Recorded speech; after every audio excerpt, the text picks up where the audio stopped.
बिस्मिल्लाहिर्रहमानिर्रहीम। Dear students, अस्सलाम वालेकुम। आज हम केमिस्ट्री सेकेंड ईयर के चैप्टर नंबर 7 के लेक्चर नंबर 5 के टॉपिक्स डिस्कस करने जा रहे हैं। That are the classification of organic compounds. Organic compounds की क्लासिफिकेशन क्यों की जाती है?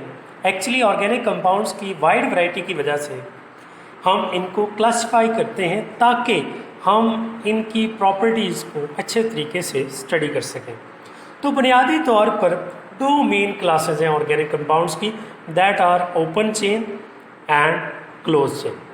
अब ओपन चेन जिनको ए साइक्लिक भी कहा जाता है, ए साइक्लिक मतलब जो साइक्लिक नहीं है, ठीक है, मतलब ओपन चेन जिनमें पहली कार्बन और आखिरी कार्बन फ्री हो, उनका आपस में कोई डायरेक्ट कनेक्शन ना हो, ऐसे हाइड्रोकार्बन्स को हम ओपन चेन कहते हैं। और इनकी दो टाइप्स हैं, स्ट्रेट चेन हाइड्रोकार्बन्स और branch chain hydrocarbons. Straight chain hydrocarbon जिसके अंदर कार्बन एक दूसरे के साथ एक स्ट्रेट चेन में लिंक्ड है, लाइक दिस, ठीक है। इसकी अगर आप वैलेंस से सेटिस्फाई करें तो इसमें 3 हाइड्रोजन, इसके साथ 2 hydrogen, this is the n butane. और ब्रांच कि जिसके अंदर ब्रांच बन रही हो कार्बन की। और ब्रांच कैसे बनती है? अगर आप इस कार्बन को देखें तो ये कार्बन डायरेक्ट 3 कार्बन के साथ लिंक्ड है। इन तीनों में से कोई एक कार्बन हम ब्रांच कहेंगे। This is not straight chain, this is now branch structure, ठीक है। स्ट्रेट चेन मतलब जिसमें एक सीक्वेंस में कार्बन मौजूद है, लेकिन ब्रांच में क्या होता है कि वो सीक्वेंस जारी रहता है लेकिन उसके साथ कोई और कार्बन भी लिंक्ड साइड पे मौजूद होती है शाख की सूरत में। जैसा कि अगर हम इस स्ट्रक्चर को देखें तो ये आइसोब्यूटेन का स्ट्रक्चर है। अगर आप इनमें कार्बन की वैलेंसी को सेटिस्फाई करें, 3 हाइड्रोजन, इसमें भी 3 हाइड्रोजन, 3 हाइड्रोजन और इसके साथ 1 hydrogen. So this is the isobutane, this is the branch chain hydrocarbon. इसके बाद दूसरी मेन कैटेगरी ऑर्गेनिक कंपाउंड की, that are the close chain hydrocarbon जिनको हम साइक्लिक कहते हैं, ठीक है। क्लोज चेन हाइड्रोकार्बन्स कौन सी होती हैं या क्लोज चेन कंपाउंड्स कौन से होते हैं? ऐसे कंपाउंड्स जिसमें पहली कार्बन और आखिरी कार्बन आपस में कनेक्टेड हो, रिंग बना रहे हो, इसलिए इनको रिंग स्ट्रक्चर भी कहा जाता है, रिंग हाइड्रोकार्बन्स भी कहा जाता है क्लोज चेन या साइक्लिक हाइड्रोकार्बन्स को। और इनकी फर्दर 2 टाइप्स हैं, होमोसाइक्लिक और हेट्रोसाइक्लिक। अब होमोसाइक्लिक, जैसा कि सबसे पहले इसको डिस्कस करते हैं। होमोसाइक्लिक, होमो कहा जाता है एक जैसे, सेम। साइक्लिक मतलब रिंग स्ट्रक्चर के अंदर मौजूद एटम्स अगर सेम टाइप के हों, एक ही टाइप के हों, तो ऐसे रिंग को, ऐसे साइक्लिक स्ट्रक्चर को हम क्या कहते हैं? होमोसाइक्लिक कंपाउंड्स, जिनको कार्बोसाइक्लिक भी कहा जाता है।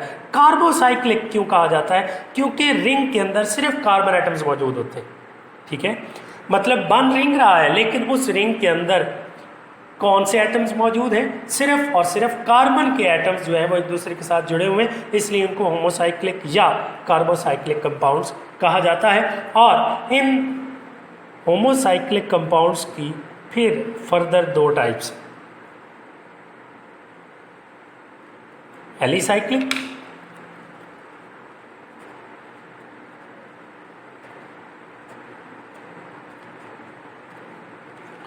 और दूसरा है जी एरोमेटिक। मैं सबसे पहले एलिसाइक्लिक डिस्कस करता हूँ।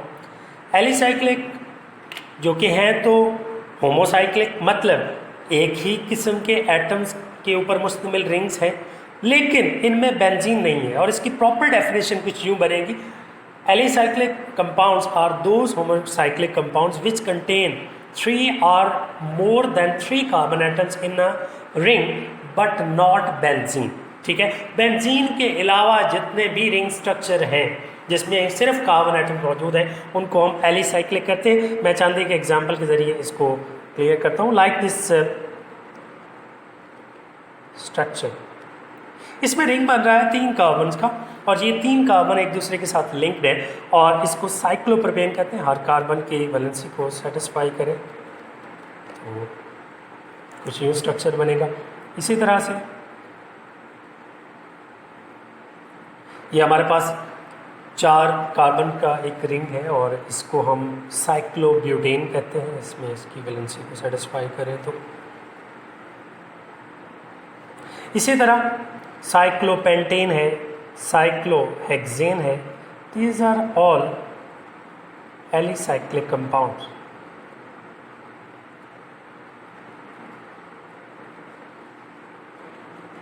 और अगर इनको स्केलेटल स्ट्रक्चर में लिखा जाए तो ये स्ट्रक्चर साइक्लोप्रोपेन का है, ये स्ट्रक्चर साइक्लोब्यूटेन का है और ये स्ट्रक्चर साइक्लोप्रोपेन का है और इसी तरह से ये स्ट्रक्चर साइक्लोहेक्सेन का होगा जिसमें 6 कार्बन एटम होंगे। So these are alicyclic compound के जिनके अंदर रिंग के अंदर एक ही किस्म के एटम्स मौजूद हैं लेकिन बेंजीन नहीं है।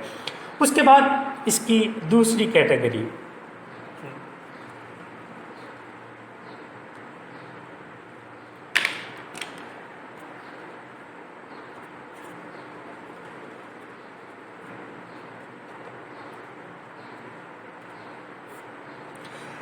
Aromatic hydrocarbons. एरोमेटिक हाइड्रोकार्बन्स ऐसे हाइड्रोकार्बन्स को कहा जाता है कि जिनके अंदर कम से कम एक बेंजीन रिंग मस्ट।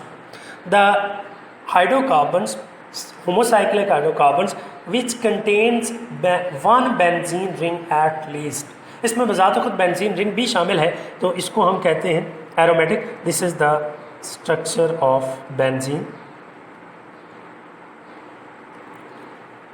जिसको आप लिख सकते हैं इस तरह से भी। इसमें 3 अल्टरनेट डबल बॉन्ड मौजूद हैं कार्बन कार्बन एटम्स के दरमियान। 6 कार्बन एटम्स होते हैं और अगर मैं इसका जो स्ट्रक्चर है एटम्स के लिहाज से ड्रा करूँ तो वो कुछ यूँ बनता है। इसमें 6 कार्बन एक रिंग में मौजूद है और इसमें 3 अल्टरनेट डबल बॉन्ड है। अल्टरनेट डबल बॉन्ड मतलब डबल सिंगल डबल सिंगल फिर डबल और सिंगल। अब इनके अगर आप वैलेंसी को सेटिस्फाई करें तो हर कार्बन के साथ एक हाइड्रोजन एटम जो है वो लिंक्ड हो। This is the structure of benzene. अब इसके जो फर्दर डेरिवेटिव्स हैं वो भी एरोमेटिक हाइड्रोकार्बन्स कहलाएंगे। मतलब अगर इनके साथ कोई आके अटैच हो जाता है सब्स्टिट्यूएंट लाइक दिस, अगर इसके साथ CH3 हो, this is the structure of toluene. अगर हम बेंजीन के साथ OH ग्रुप लगा दें, this is the phenol structure. और इसके अलावा बेंजीन अगर अपने ही फर्दर मॉलिक्यूल्स के साथ लिंक्ड है like this naphthalene extra, these are all aromatic hydrocarbons. उसके बाद दूसरी कैटेगरी उसको हम डिस्कस करते हैं क्लोज चेन की, that is the heterocyclic compounds.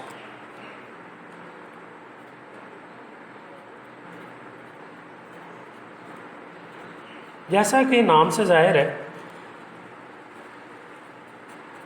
Heterocyclic hydrocarbons compounds, ऐसे हाइड्रोकार्बन्स, ऐसे साइक्लिक कंपाउंड। पहली बात तो ये है कि रिंग है, रिंग स्ट्रक्चर्स हैं लेकिन हेट्रो रिंग है। हेट्रो मतलब डिफरेंट, कि रिंग के अंदर एक ही किस्म के एटम्स मौजूद नहीं हैं बल्कि एक से ज़्यादा अक़साम के एटम्स मौजूद हैं। 2 किस्म के हो सकते हैं, 3 किस्म के हो सकते हैं। तो ऐसा ring structure which contains more than one kind of atoms that is called heterocyclic। और वो जो एटम जो बाकी एटमों से मुख्तलिफ होगा उसको हम हेट्रो एटम कहते हैं। और वो हेट्रो एटम कॉमनली कौन से होते हैं? नाइट्रोजन हो सकता है, सल्फर हो सकता है, ऑक्सीजन हो सकता है, इसके अलावा और भी एटम्स हो सकते हैं। तो चांदे के एग्जाम्पल्स इसकी देखते हैं like this. This is the structure of pyridine. इसमें अब यहाँ पर भी कार्बन एटम है, यहाँ पर भी कार्बन एटम, यहाँ पर भी कार्बन, ये भी कार्बन, ये भी कार्बन, मतलब 5 कार्बन है और छठी कार्बन की जगह पर यहाँ पर क्या है? Nitrogen. This is the structure of pyridine. ये सेपरेट में भी इस्तेमाल होती है। इसके अलावा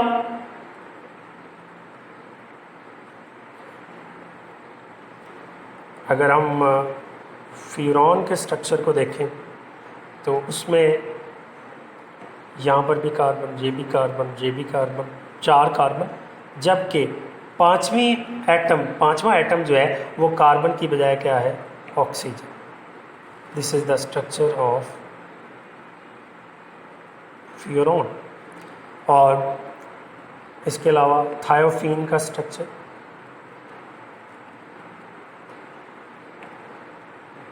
इसमें सल्फर है, इसमें अब यहाँ पर भी कार्बन है, दूसरी कार्बन, तीसरी और चौथी, ये 4 कार्बन और 5वां इसमें एटम जो है वो सल्फर का है। ठीक है, this is the structure of thiophene.